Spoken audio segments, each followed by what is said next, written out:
Don't forget to like, comment, and subscribe. Hit the bell for new stories. The faint hum of Jake's drone filled the air as it zipped through the neighborhood, its tiny propellers slicing the late afternoon breeze. Jake was in his element, piloting the sleek device over fences and rooftops with the skill of a seasoned operator. His older sister called it tinkering, but to Jake, it was an art form. He guided the drone over Mrs. Halverson's backyard, carefully avoiding her aging oak tree. It wasn't intentional, flying over her property, but her house always fascinated him. It stood out among the cookie-cutter homes, an old Victorian structure with peeling paint and windows that always seemed to be drawn shut. As he brought the drone in for a closer look, his controller jerked in his hands. The drone plummeted, spiraling like a wounded bird before vanishing into Mrs. Halverson's overgrown bushes. "Great," Jake muttered, shoving the controller into his backpack. He glanced around, making sure none of the neighbors were watching, then darted toward the old house. Mrs. Halverson wasn't outside, but her beat-up Buick was parked in the driveway. Jake hesitated by the picket fence. "She'll never notice," he muttered and slipped through the gate. The backyard was eerily quiet, save for the rustling leaves overhead. He found the drone nestled in the bushes and reached for it when a peculiar sound stopped him. A low hum, barely audible, like a machine warming up. Jake turned toward the house, where a faint blue glow leaked through the cracks in the curtains. His pulse quickened. Mrs. Halverson wasn't exactly a gadget enthusiast. What could she possibly own that made a noise like that? The glow brightened. Jake crouched, heart pounding. He was about to dart back the way he came when a shadow passed across the window. A tall, slender figure with a posture too straight, movements too fluid. It wasn't Mrs. Halverson. Jake's mind raced. Was she renting the place out? Did she have visitors? But the figure didn't move like any human he'd ever seen. And then, just for a moment, the curtains parted. The face staring back at him was human. Almost. It was the eyes that gave it away, large, almond-shaped, and glowing faintly, like bioluminescent pearls. Jake froze. The figure tilted its head, observing him with unnerving calm. Then, just as quickly, the curtains closed, and the blue glow vanished. Jake stumbled backward, tripping over a root. His hand fumbled for his drone, but he kept his gaze locked on the house. He half expected the figure to come outside, maybe to yell at him for trespassing. But the door remained shut, the house as quiet as before. He bolted. Back in his room, Jake paced, replaying the encounter in his mind. Was it a trick of the light? A Halloween mask? No. He'd seen it. Those eyes weren't human. He flopped onto his bed, staring at the ceiling. His first instinct was to tell someone, his parents, maybe his sister. But what would he even say? "Hey, Mom, I think Mrs. Halverson has an alien living in her house." Yeah, right. Still, the image of that face wouldn't leave him. There was only one person who wouldn't immediately call him crazy, Tom. An alien? Dude, come on. Tom leaned back in his chair, munching on a bag of chips. You've been watching too much sci-fi. Jake groaned, pulling up a sketchpad. I'm serious. I know what I saw. He quickly sketched the glowing eyes and showed it to Tom. This is what looked back at me. It wasn't human. Tom squinted at the drawing. Alright, fine. Let's say you're not making this up. What are you gonna do? Call NASA? I don't know. Jake tossed the sketchpad onto the table. I feel like I have to figure out what's going on. What if she's dangerous? Tom smirked. Then you'll be the first guy to die in an alien invasion. Congrats. That night, Jake couldn't sleep. The encounter replayed in his mind, over and over. Who, or what, was she? And why was she in Mrs. Halverson's house? By the time the first rays of sunlight crept through his blinds, Jake had made up his mind. He had to find out more. The next day, Jake positioned himself in his backyard, armed with binoculars and his sketchpad. Mrs. Halverson's house remained quiet. No sign of the figure from the night before. Hours passed, and Jake was starting to feel ridiculous when the back door creaked open. He ducked behind the fence, peering through a gap in the wood. The figure stepped out, carrying a small potted plant. It was the same one he'd seen through the window, tall and slender, with an uncanny grace. But this time, in the daylight, she looked almost normal. Her glowing eyes were hidden behind sunglasses, and her pale skin had a faint shimmer, like polished stone. She wore a simple dress, blending in just enough to pass for human. Jake's heart raced as she placed the plant on the porch and knelt to inspect it. He couldn't tear his eyes away. Then, as if sensing his gaze, she turned her head sharply toward him. He ducked, heart pounding. Seconds passed. When he dared to peek again, she was gone. Later that evening, as Jake sat at his desk, staring at the incomplete sketch of her face, he heard a knock at his window. He froze. Slowly, he turned. She was there. Standing in his backyard, her figure illuminated by the glow of a street lamp. She raised a hand, motioning for him to come outside. Jake's pulse hammered in his ears. This was it, the moment he'd been dreading and anticipating all at once. Slowly, he opened the window and climbed out. She didn't speak, but her expression was calm, almost reassuring. Up close, her features were even more striking, otherworldly, yet undeniably beautiful. I saw you, Jake stammered. In the house. She nodded, then spoke. Her voice was melodic, with a strange, lilting accent. I know. That's why I came. Jake swallowed hard. What are you? For a moment, she hesitated, as if weighing her words. Then she said, my name is Alia. I'm not from here. Jake felt his knees go weak. Not from Earth? Alia smiled faintly. Not from Earth. Jake opened his mouth to respond, but the words wouldn't come. This was real. She was real. And somehow, his quiet suburban life had just turned into something straight out of a science fiction novel. The crisp night air bit at Jake's skin as he stood face to face with Alia in his backyard. His mind swirled with 1,000 questions, but none seemed adequate to capture the sheer absurdity of the moment. You're an alien, he finally managed, his voice shaky. Alia nodded, her glowing eyes faintly illuminating the shadows on her face. I prefer the term visitor, but yes. Jake blinked, his grip tightening on the edge of the window frame. Why are you here? I mean, why Mrs. Halverson's house? Does she know? Alia tilted her head, considering her words carefully. The woman you call Mrs. Halverson offered me sanctuary. I arrived here in need of assistance, and she helped me. Jake gaped. The thought of his elderly neighbor, the same woman who had once yelled at him for stepping on her roses, offering aid to a stranded alien was almost too much to process. Wait, she knows? Like, she actually knows you're not human? Yes, Alia replied simply. She has a kind heart. Jake almost laughed at the absurdity of it all. Mrs. Halverson had a kind heart. Sure, and maybe his principal moonlighted as a rock star. Alia shifted her gaze toward the darkened street, her expression suddenly wary. I didn't mean to frighten you. You saw me, and I needed to ensure you would keep my presence a secret. Jake felt a chill run down his spine. You're not going to, erase my memory or something, are you? Alia's lips curved into a faint smile. No. I trust you. Jake wasn't sure if that made him feel better or worse. Okay, but why are you trusting me? I'm just some kid.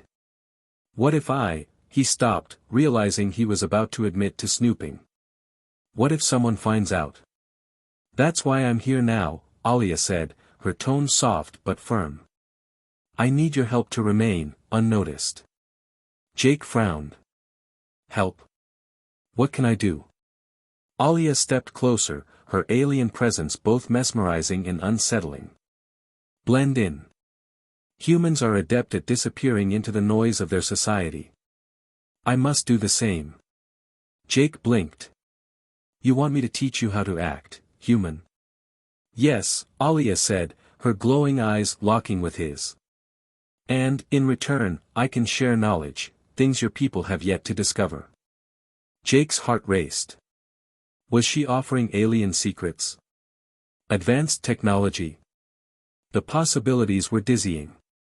What kind of knowledge? For now, Alia replied, what you need to know is that I am no threat. But others, might be. Her words hung in the air, heavy with unspoken meaning. Jake felt the weight of her gaze and nodded slowly. Okay. I'll help. But you have to promise not to hurt anyone. I promise, Alia said with an earnestness that made Jake believe her. I will do no harm. The next morning, Jake woke up feeling like he'd stepped into a parallel universe. The events of the previous night felt surreal, like a dream he couldn't shake. But the smudge of dirt on his windowsill and the faint footprint in the grass outside confirmed it had been real. At breakfast, he stared blankly at his cereal while his mom prattled on about neighborhood gossip. He flinched when she mentioned Mrs. Halverson. She's been acting strange lately, his mom said, buttering her toast. Last week, she refused to let the mailman deliver a package. Claimed it was too dangerous for anyone to touch. Jake swallowed hard. Too dangerous. Could it have been something alien-related?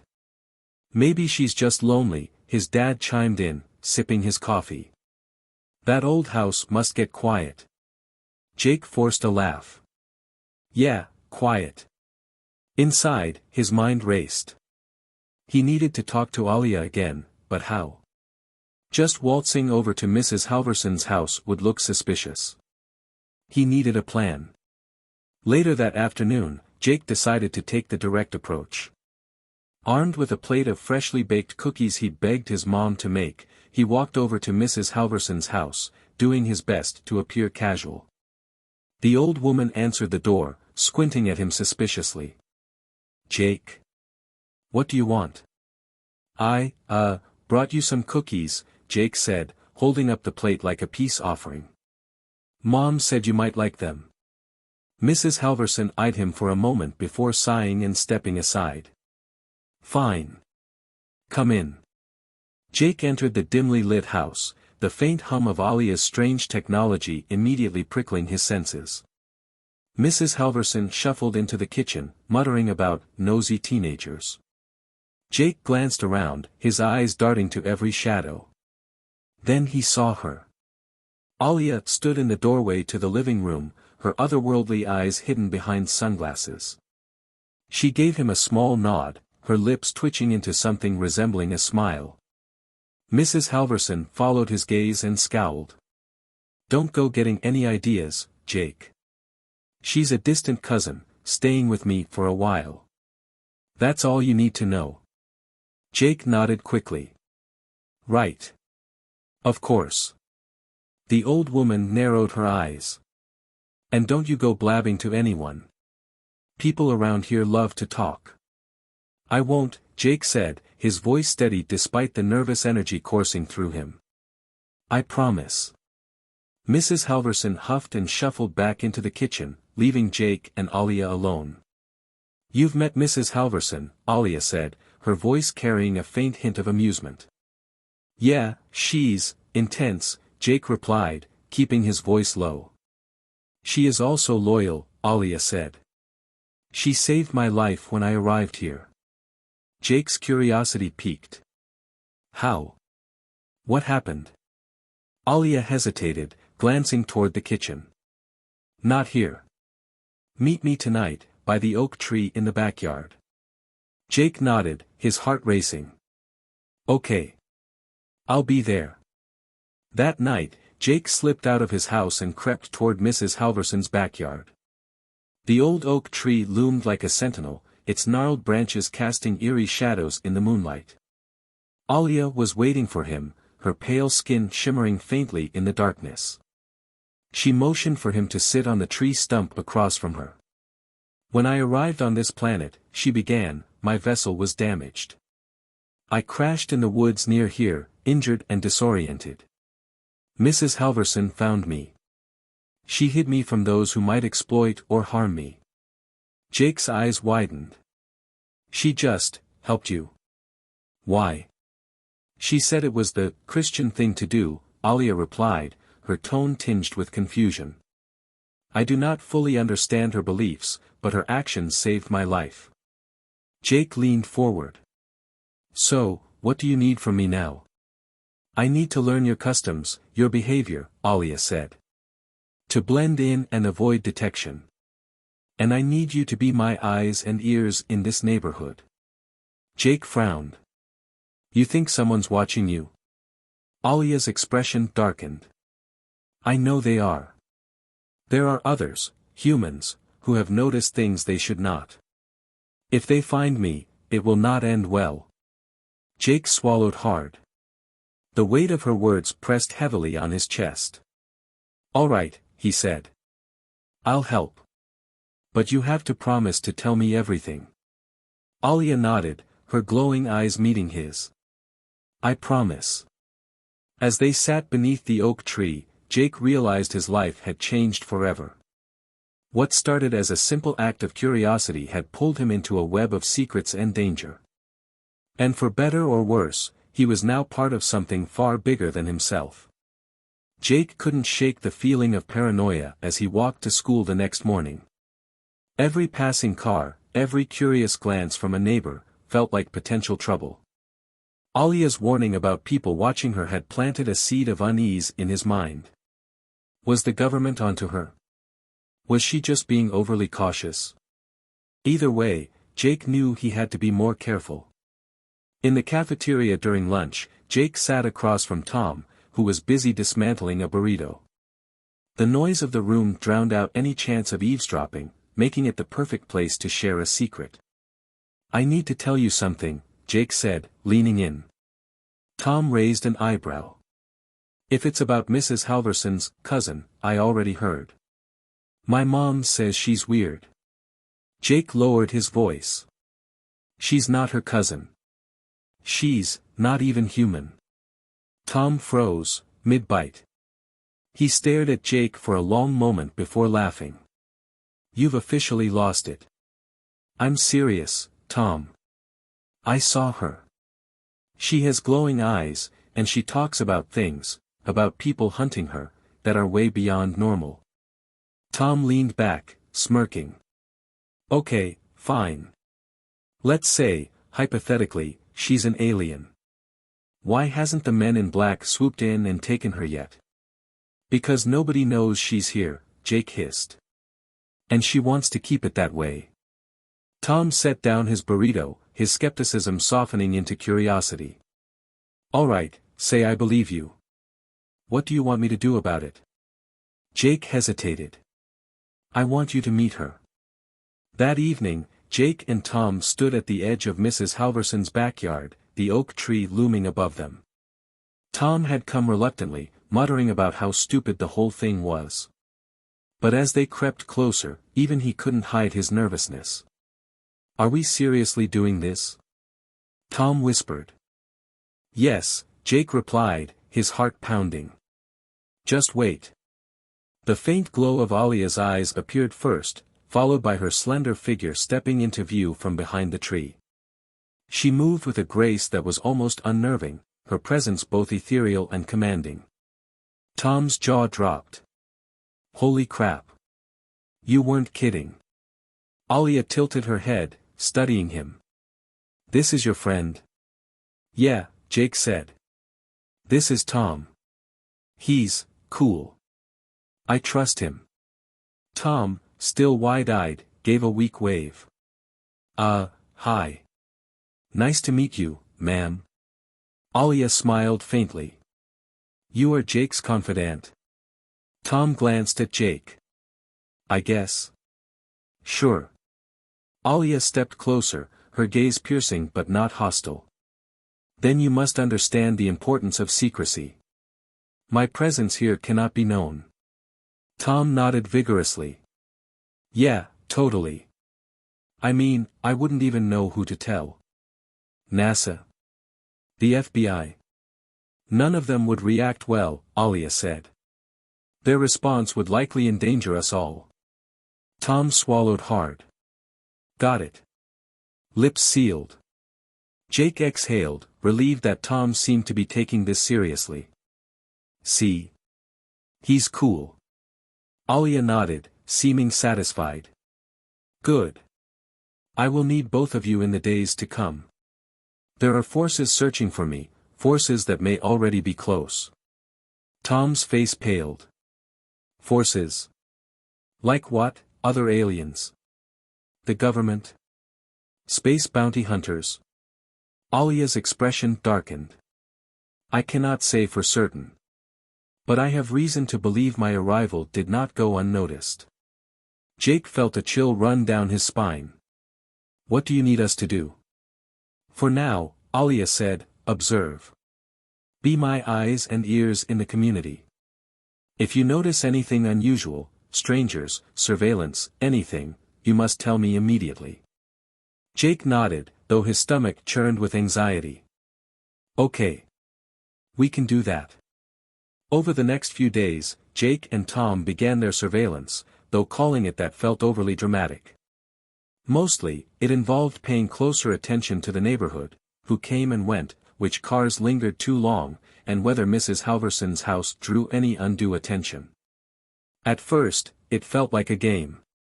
They took turns jotting down notes in a shared notebook, assigning code names to suspicious people, Mr. Yellow Hat and Van Lady, and tracking their movements. But as the days passed, the novelty wore off, replaced by a gnawing sense of unease. One afternoon, while walking home from school, Jake spotted a black SUV parked a few houses down from Mrs. Halverson's. The windows were tinted, and the engine idled quietly. Something about it set off alarm bells in his head. He nudged Tom. That car.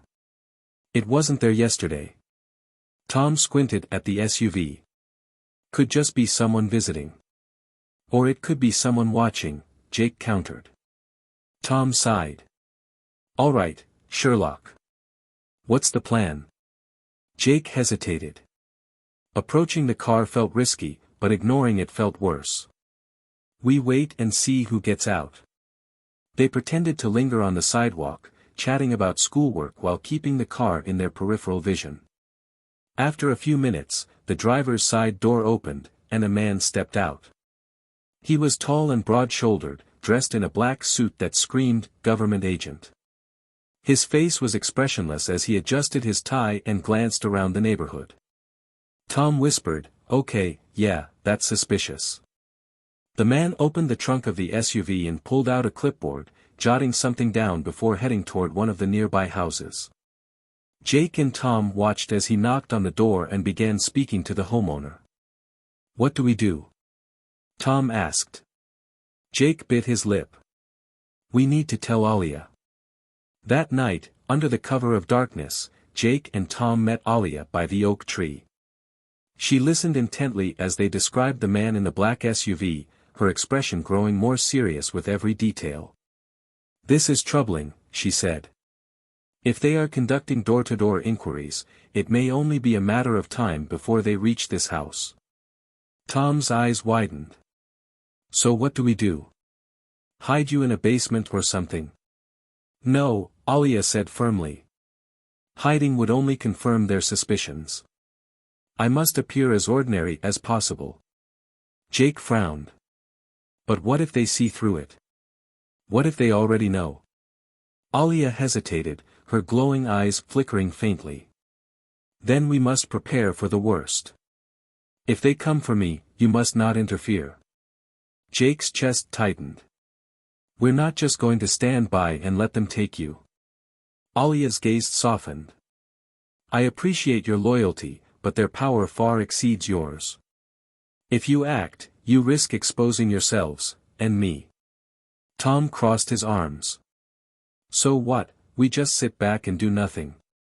"You protect yourselves," Alia said. "And you protect the secret. That is how you help me." Jake clenched his fists, frustration bubbling inside him. He didn't like it, but he couldn't argue with her logic. "All right," he said reluctantly. "But if things get bad, we'll figure something out." Alia nodded, though the worry in her eyes was unmistakable. "For now, remain vigilant. The next few days will be critical." As Jake and Tom walked back to their homes, the weight of their newfound responsibility pressed heavily on their shoulders. They had stumbled into something far bigger than themselves, and there was no turning back now. The stakes were rising, and the line between safety and danger was growing thinner by the hour. The black SUV lingered for days. Sometimes it was parked near Mrs. Halverson's house, other times, it cruised slowly through the neighborhood as if it were mapping the streets. Jake and Tom's shared notebook was filling with observations, but the unease grew with every entry. Alia stayed calm. She reassured Jake and Tom that this behavior wasn't uncommon. Governments were often curious about unexplained phenomena. Still, her instructions were clear: blend in, observe, and avoid direct confrontation. But staying calm was easier said than done. It was a Wednesday afternoon when the first real close call happened. Jake was walking home from school, his backpack slung over one shoulder, when he saw the SUV parked 2 houses down from his. A man in a suit, possibly the same one they'd seen earlier, was standing on the sidewalk, talking to his neighbor, Mr. Henderson. Jake's heart skipped a beat. He ducked behind a tree, pretending to tie his shoe as he strained to hear their conversation. "Just routine inquiries," the man was saying. "We're conducting a survey about unusual occurrences in the area." "Unusual?" Mr. Henderson asked, scratching his head. "Like what?" "Bright lights, strange noises, anything out of the ordinary," the man replied smoothly. Mr. Henderson shrugged. "Can't say I've seen anything like that. This is a quiet neighborhood." The man nodded, jotting something down on his clipboard. "Thank you for your time." Jake's palms were sweaty as he crept away. He had to warn Alia. That evening, Jake and Tom met Alia under the oak tree. Jake recounted what he'd seen, his voice trembling with urgency. "They're asking about you," he said. "They're getting closer." Alia listened silently, her glowing eyes unreadable. When he finished, she nodded. "It was inevitable. They will find me eventually." Tom threw up his hands. "Well, that's reassuring. What's the plan when they do? Run? Fight? Hide in Mrs. Halverson's pantry?" Alia shook her head. "Panic will only draw attention. We must remain calm. For now, I need you to focus on gathering information. Who are these people? What do they want?" Jake frowned. "How are we supposed to figure that out?" Alia reached into her pocket and pulled out a small device no larger than a coin. It glowed faintly, pulsing in rhythm with her touch. "This will help. Place it on their vehicle. It will transmit their communications to me." Tom stared at the device. "You've had a bug this whole time. Why didn't you give us this earlier?" "Because using it is a risk," Alia said. "If they discover it, they will know I am aware of them. We cannot afford mistakes." Jake took the device, its faint warmth surprising him. "All right. We'll plant it. But this feels dangerous." "It is," Alia said softly. "But it is necessary." The opportunity came the next day. Jake and Tom spotted the SUV parked near the community park, its driver inside and focused on a laptop. The engine was off, and the area was quiet. "This is it," Jake whispered. "We just have to act normal." Tom snorted. "Yeah, Because planting alien spyware on a government vehicle is totally normal. They approached the SUV from the passenger side, pretending to be engrossed in their phones. Jake's heart pounded as he slipped the device from his pocket and crouched to tie his shoe. With shaking hands, he pressed the bug against the underside of the door. It adhered instantly, its glow fading into invisibility. "Done," Jake muttered, standing up. "Great," Tom said, his voice tight. "Now let's get out of here before we end up on some watch list." They walked away as casually as they could, but Jake could feel the driver's gaze on them. His palms were slick with sweat, and his stomach churned with anxiety. Later that night, Jake sat at his desk, chewing his thumbnail as he waited for Alia to respond. When the knock came at his window, he jumped so hard he nearly fell out of his chair. "Relax," Tom whispered as he climbed through the window. "You look like you've seen a ghost." Jake rolled his eyes. "You're the one sneaking around like a burglar." Before they could argue further, Alia stepped into the room. Her presence was as serene as ever, but her glowing eyes betrayed a hint of urgency. "The device is working," she said. "I've intercepted their communications." Jake leaned forward. "What are they saying?" Alia held up a small holographic display. A transcript scrolled across it, detailing conversations between agents. "They suspect there is extraterrestrial activity in this area. They're looking for evidence to confirm it." Tom paled. "And when they find that evidence?" "They will act," Alia said simply. "We must stay ahead of them." Jake frowned. "What do they know so far?" "They have noticed anomalies," Alia replied. "The blue light from my technology. My energy signature. But they have no concrete proof." Tom groaned. "So basically, they're sniffing around, and it's only a matter of time before they catch a whiff of you." "Precisely," Alia said. "Which is why we must be cautious. Any mistake could lead them directly to me, and to you." The next day, the neighborhood buzzed with gossip. The man in the SUV was seen again, this time talking to more residents. Jake's parents mentioned it over dinner, speculating about whether it was related to some government survey. Jake barely ate. His thoughts were consumed by Alia's warning. The pressure was mounting, and every glance from a neighbor or passing car felt like a potential threat. After dinner, Jake took his binoculars and positioned himself at his bedroom window. He watched Mrs. Halverson's house, scanning for any sign of trouble. Hours passed, and the quiet began to gnaw at him. Then he saw it. A figure moved through Mrs. Halverson's backyard, their outline barely visible in the moonlight. Jake's breath caught. It wasn't Alia, this figure was bulkier, clumsier. And they were heading toward the house. Jake grabbed his phone and called Tom. "Someone's in her yard. I think it's them." Tom's voice was groggy but alarmed. "What do we do?" "We have to stop them," Jake said. "I'm going over there." "Wait." Jake hung up, shoving his phone into his pocket as he climbed out the window. He crept through the shadows, his heart pounding like a drum.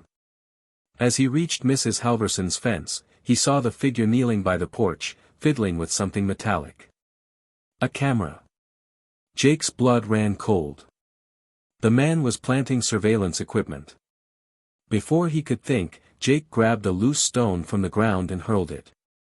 The rock struck the porch railing with a loud thunk, and the man froze, his head snapping toward the sound. Jake darted back into the shadows, his chest heaving. After a tense moment, the man stood, pocketing the device before retreating into the night. Jake waited until the man was gone before running to the porch. He found the camera the man had been placing, small and sleek, almost invisible in the dark. He snatched it up and hurried back to his room, his hands trembling. When Alia arrived later that night, her expression was grim as she examined the device. "They are becoming bolder. This confirms it, they are closing in." Jake's stomach churned. "What do we do?" Alia's glowing eyes met his. We prepare for confrontation. The time for subtlety is ending. Jake swallowed hard. He had a feeling their quiet suburban lives were about to take a very dangerous turn. The morning after Jake intercepted the surveillance camera, the neighborhood felt eerily normal. Birds chirped, lawns were watered, and children played in the park. But Jake couldn't shake the feeling that the clock was ticking. The agents, or whoever they were, weren't going to give up. At school, Jake and Tom huddled in a corner of the library, speaking in hushed tones. "They're getting desperate," Jake said, his voice tight with anxiety. "That guy was planting cameras. What if they come back tonight?" Tom leaned back, nervously tapping a pencil against the table. "You're right. They're escalating. But what are we supposed to do? We can't exactly call the cops and say, 'Hey, someone's spying on our alien friend.'" Jake rubbed his temples. "I don't know. But we can't just sit around waiting for them to show up with a SWAT team." Tom hesitated, then leaned closer. "What if we go public?" Jake blinked. "What?" "Think about it," Tom said. "They're working in the shadows because they don't want anyone to know. If we expose them, put Alia's story out there, they'll have to back off." Jake shook his head. "That's insane. If we go public, it could make everything worse. People will freak out, the government will double down, and Alia will be in even more danger." Tom sighed. "Okay, fine. What's your plan, then?" Jake didn't have an answer. That evening, Jake sat at his desk, staring at the surveillance camera he'd taken from Mrs. Halverson's porch. He hadn't told his parents about any of it, how could he? But the weight of keeping everything secret was crushing him. He glanced at his phone. Maybe Alia would have an idea. He texted her, "We need to talk. Come to the oak tree." Her reply came quickly, "I'll be there." When Jake arrived at the oak tree, Alia was already waiting. She stood motionless, her glowing eyes scanning the darkened neighborhood.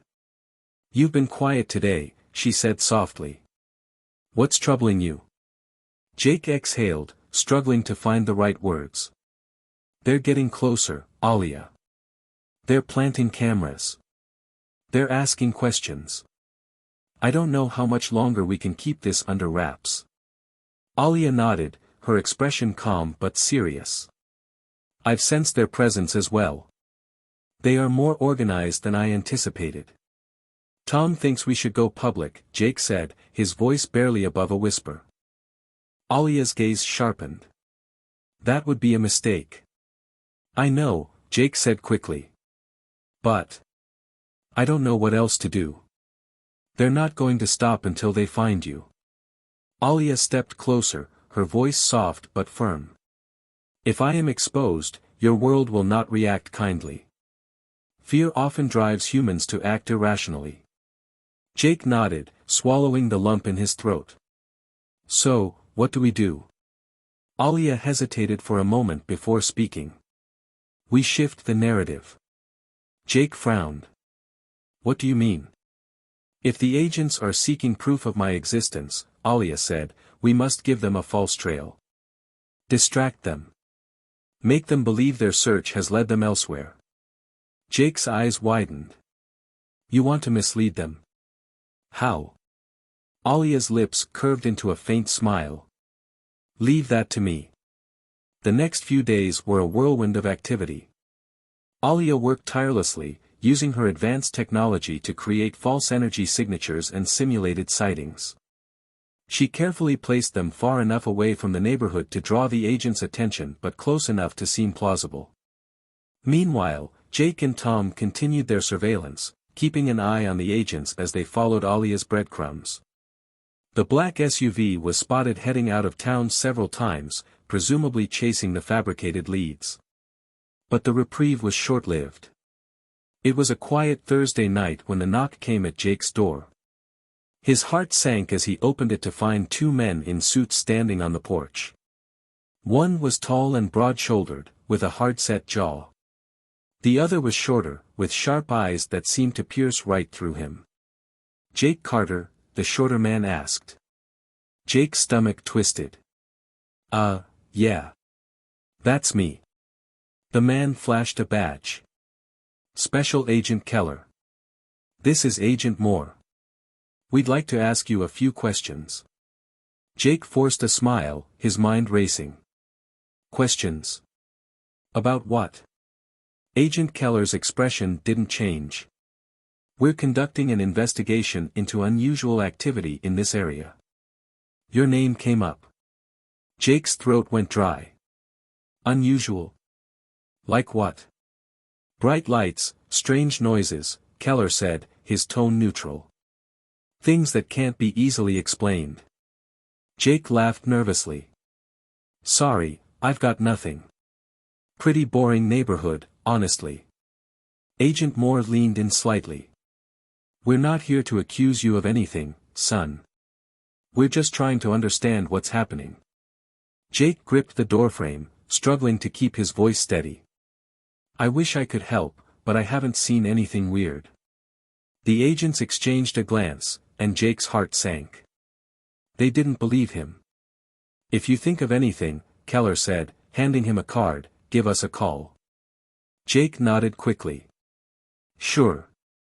Will do."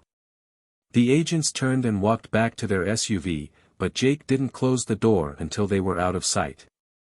His hands were shaking as he locked it and bolted upstairs to his room. He grabbed his phone and texted Alia, "They came to my house." Her reply was immediate, "Stay calm. Meet me at the oak tree." Alia's expression was grave when Jake arrived.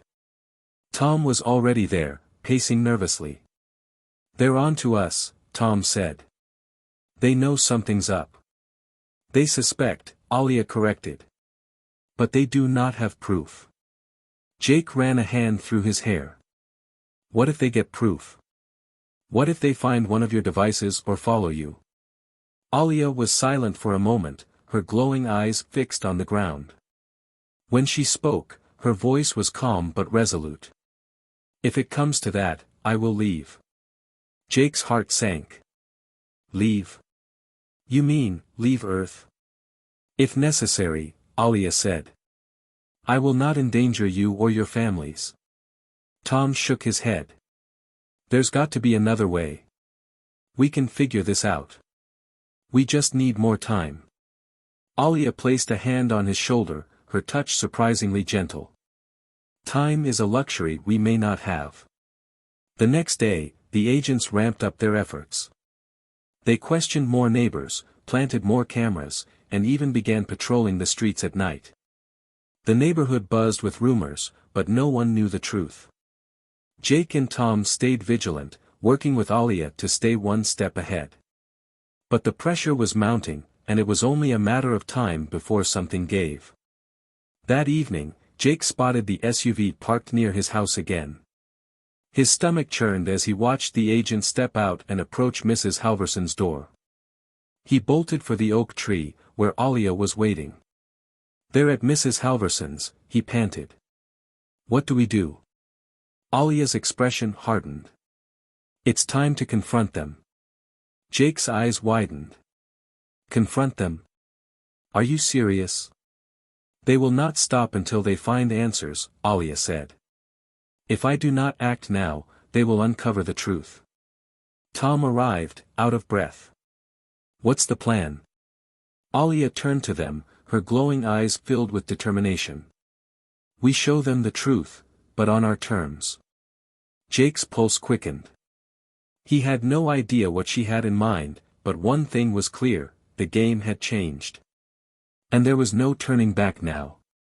Jake and Tom stared at Alia, their hearts racing.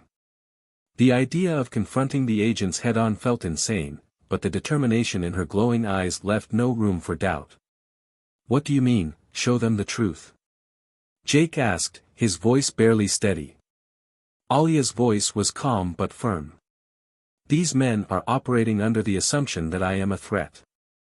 If they continue unchecked, they will escalate their efforts and risk harming innocent people. The only way to stop them is to control the narrative. Tom threw up his hands. So, what? We just walk up to them and say, "Hey, here's your alien. She's cool. Don't shoot." That's not how these guys work. Alia gave a faint smile. Not quite. But if I can demonstrate my intentions, and my abilities, I may be able to shift their perspective. Jake frowned. And if they don't listen? If they try to capture you? Then I leave, Alia said simply. But not without ensuring your safety first. That night, the three of them sat in Jake's room, formulating a plan. Alia's technology allowed her to project holograms, disrupt communications, and even disable small electronics. They decided to use these tools to control the situation, giving her the best possible chance to communicate her message. We'll need to get them away from the neighborhood, Alia said. A confrontation here would draw too much attention. Tom nodded. There's that old industrial park on the edge of town. It's abandoned and out of the way. Jake glanced at Alia. Can you make it look like you're there? Like bait? Alia's lips curved into a faint smile. I can do more than that. The following evening, the agents returned to the neighborhood, their SUV parked in its usual spot. Jake watched from his bedroom window, his nerves on edge. Alia, hidden in the shadows of the oak tree, activated a device in her hand. A shimmering hologram appeared in the distance, an image of Alia herself, glowing faintly and walking toward the industrial park. Jake's phone buzzed. They've taken the bait, Alia texted. From his vantage point, Jake saw the agents react. They spotted the hologram and immediately jumped into their SUV, speeding off in pursuit. It's working, Jake whispered, his heart pounding. At the industrial park, Alia waited in the shadows. The hologram led the agents into the heart of the abandoned complex before vanishing abruptly. Confused, the agents stepped out of their vehicle, their flashlights cutting through the darkness. Where is it? Agent Keller muttered, his voice echoing off the empty walls. Stay alert, Agent Moore replied, scanning the area. That's when Alia stepped into view, her glowing eyes cutting through the gloom like twin beacons. The agents froze, their hands instinctively moving toward their weapons. Please, Alia said, raising her hands in a gesture of peace. I mean you no harm. Agent Keller narrowed his eyes. Who, or what, are you? My name is Alia, she said, her voice calm but firm. I am a visitor to your planet. I have no intention of causing harm, but your actions are endangering not only me but the people around you. Agent Moore's hand hovered near his holster. You expect us to believe you're just here for a friendly visit? Alia took a step closer, her movements slow and deliberate. I understand your fear. It is natural to be wary of the unknown. But if you truly wish to protect your world, you must listen. Keller's jaw tightened. And why should we trust you? In response, Alia extended her hand, activating a small device. A holographic projection appeared, displaying detailed star maps, advanced technology, and snippets of her world's culture. The images were breathtaking, vistas of alien landscapes, bustling cities with towering spires, and peaceful gatherings of her people. I come from a world far beyond your understanding, Alia said. Our mission is one of exploration and learning. We have no interest in conquest or conflict. The agents exchanged a glance, their skepticism wavering. I understand that my presence here raises questions, Alia continued. But I ask you to consider this, if I meant harm, would I stand here before you, unarmed and vulnerable? Moore hesitated. If what you're saying is true, then why are you hiding? Because your species often reacts to the unknown with fear and violence, Alia said, her voice tinged with sadness. But I believe you are capable of more. That is why I chose to stay. Meanwhile, Jake and Tom were monitoring the confrontation from a safe distance, using one of Alia's devices to stream audio from her location. Do you think they're buying it? Tom whispered. Jake shook his head. I don't know. But she's giving it everything she's got. Back at the industrial park, Agent Keller lowered his flashlight slightly.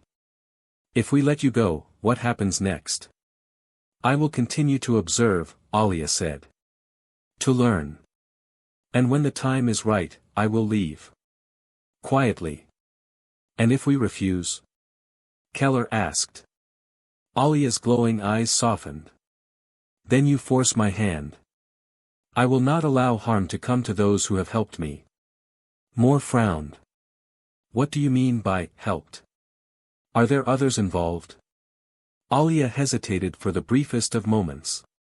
There are people who have shown me kindness. They acted out of compassion, not out of knowledge of who, or what, I am. They are innocent. Keller's jaw tightened.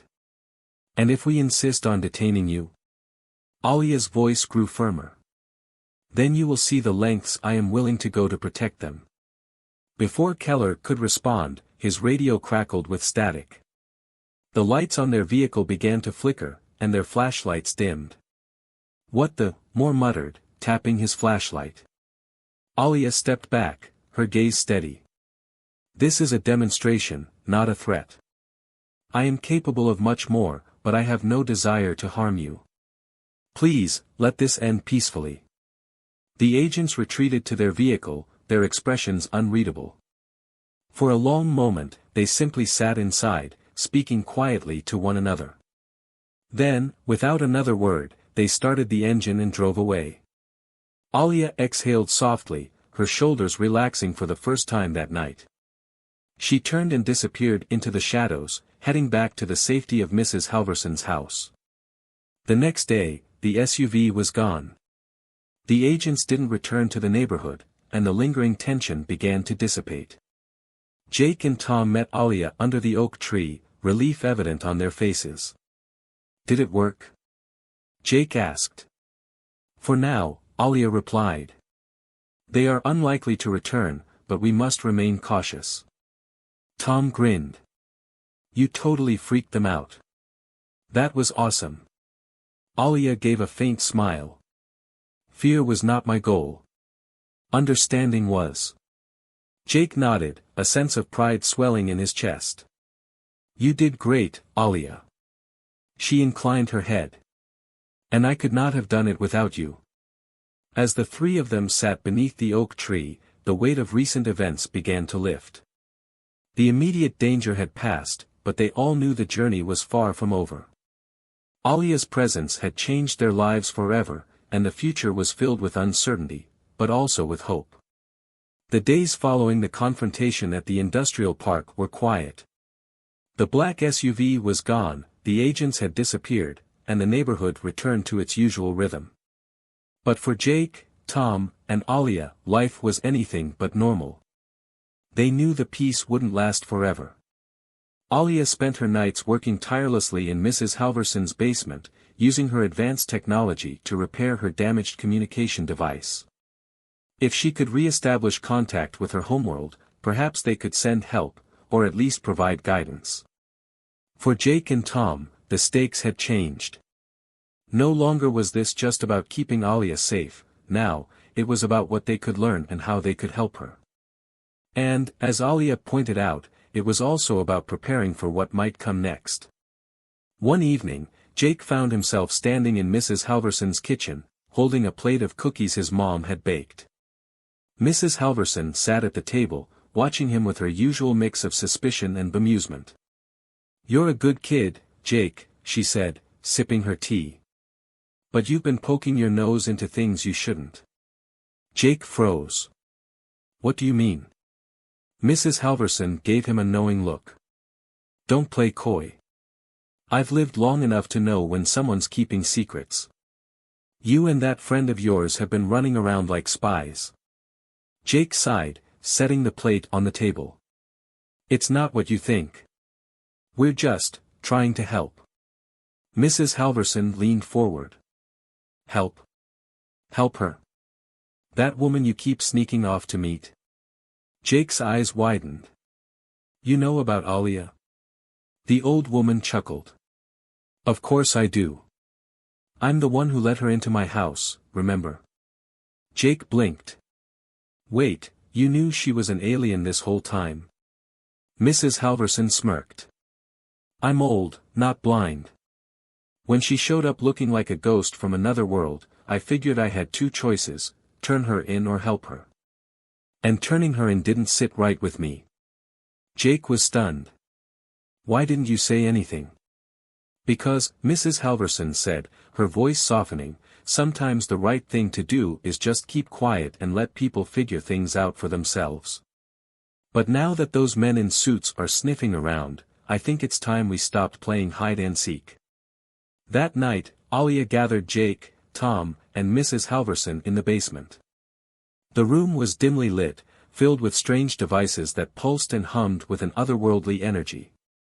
I've been able to partially repair my communicator, Alia said, holding up a sleek, glowing device. It's not strong enough to reach my homeworld, but it can send a short-range signal. Jake frowned. Short-range? What does that mean? It means I can contact others like me who may be closer to this planet, Alia explained. If they are monitoring this sector, they might be able to assist. Tom raised an eyebrow. So, we're calling in backup. Isn't that risky? It is, Alia admitted. But we cannot remain isolated forever. The agents may have backed off for now, but they will return. And next time, they may not be so easily deterred. Jake nodded. What do you need us to do? Alia placed the communicator on the table. The device requires a power source stronger than anything available on this planet. I've been able to modify some of your technology, but it will only provide a limited charge. Once I activate it, the signal will last for no more than 10 minutes. Tom whistled. So, it's a one-shot deal. Precisely, Alia said. Which is why we must be prepared for any response. The following day, Jake and Tom worked tirelessly to help Alia prepare. They scoured the neighborhood for supplies, borrowed tools from Jake's dad's garage, and even repurposed parts from Jake's drone to boost the communicator's range. As the sun set, the group gathered in Mrs. Halverson's backyard, hidden beneath the cover of the sprawling oak tree. Alia placed the communicator on a makeshift pedestal, its glow casting eerie shadows across their faces. This is it, Alia said, her voice steady but tense. Once the signal is sent, we will have no way of knowing who, or what, might respond. Jake swallowed hard. Are you sure about this? Alia met his gaze, her glowing eyes filled with quiet determination. If we do nothing, the danger will only grow. This is the only way. Tom exhaled sharply. All right. Let's do this. Alia activated the communicator, and the air around them seemed to vibrate with energy. A faint hum filled the night, growing steadily louder as the device pulsed with a brilliant blue light. Jake and Tom shielded their eyes as the beam shot skyward, piercing the clouds and disappearing into the stars. For several tense moments, nothing happened. The hum of the communicator faded, and the backyard was once again silent. Did it work? Tom asked, his voice barely above a whisper. Alia didn't respond.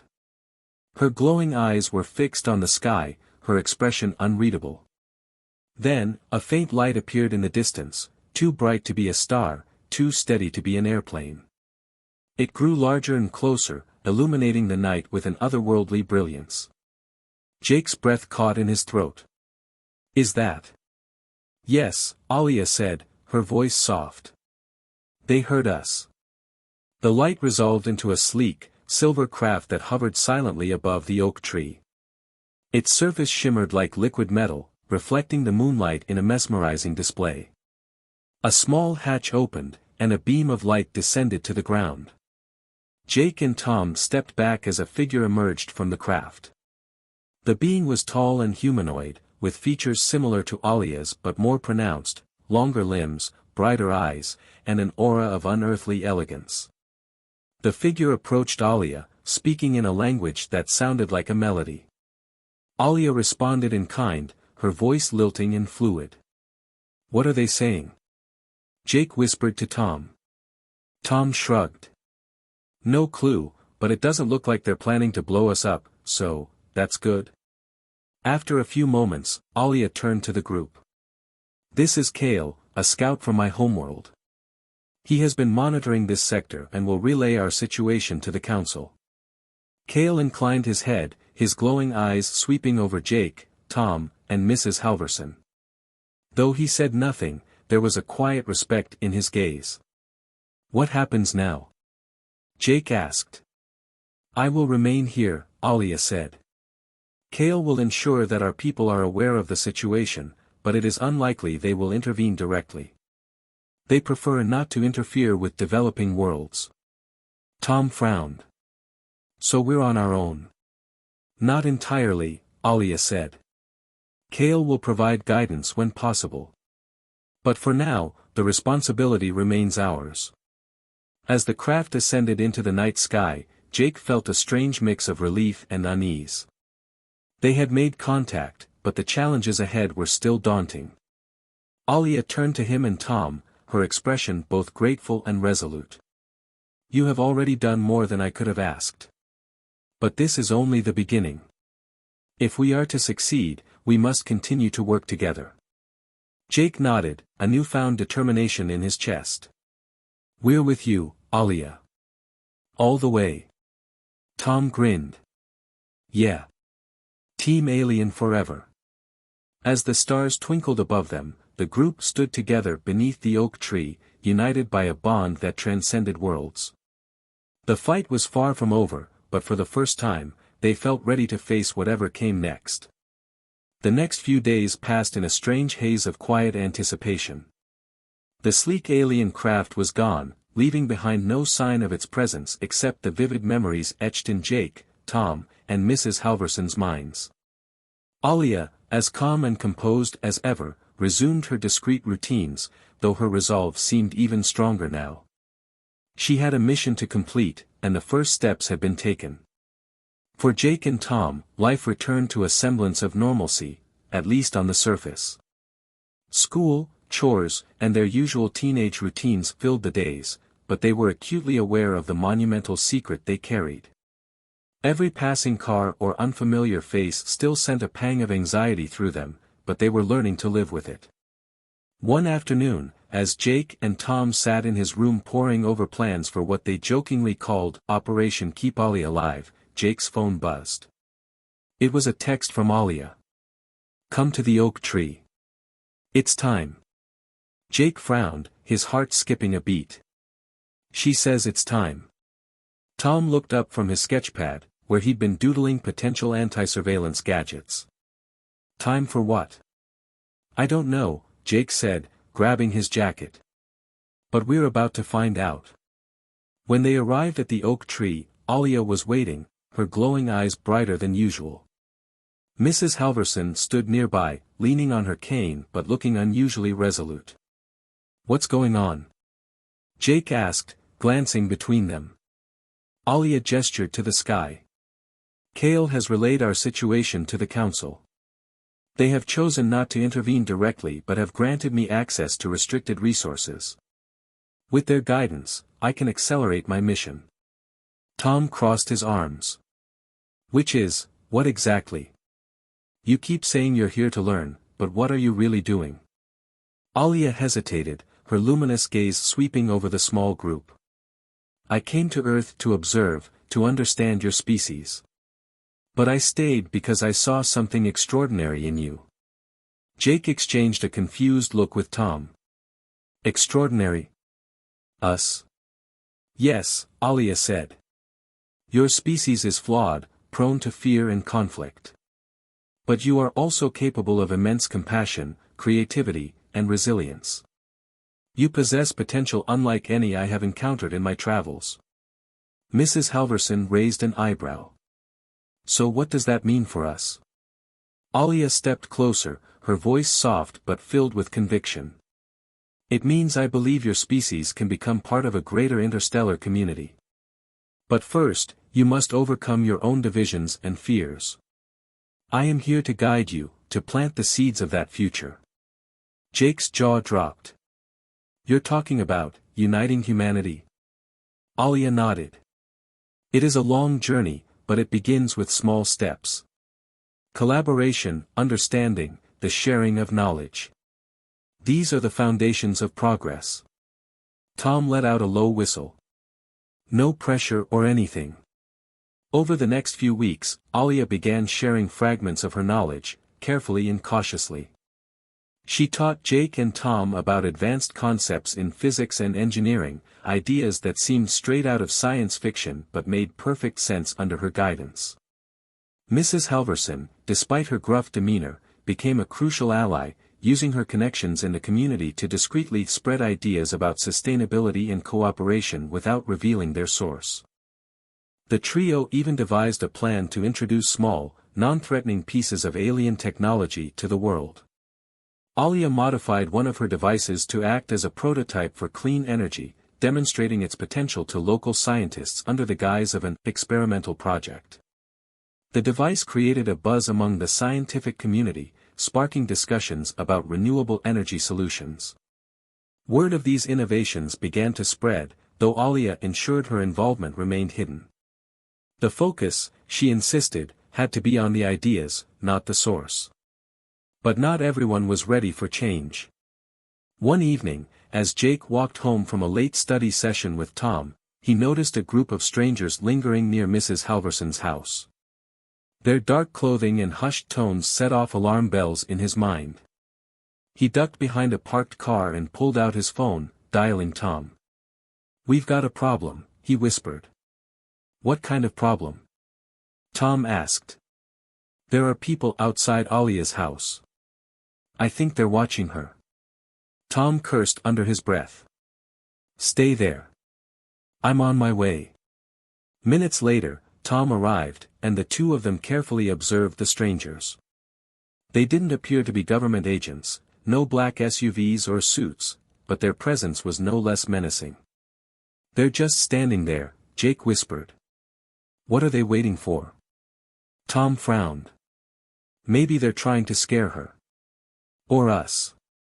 Either way, we need to warn her," Jake said, pulling out his phone to text Alia.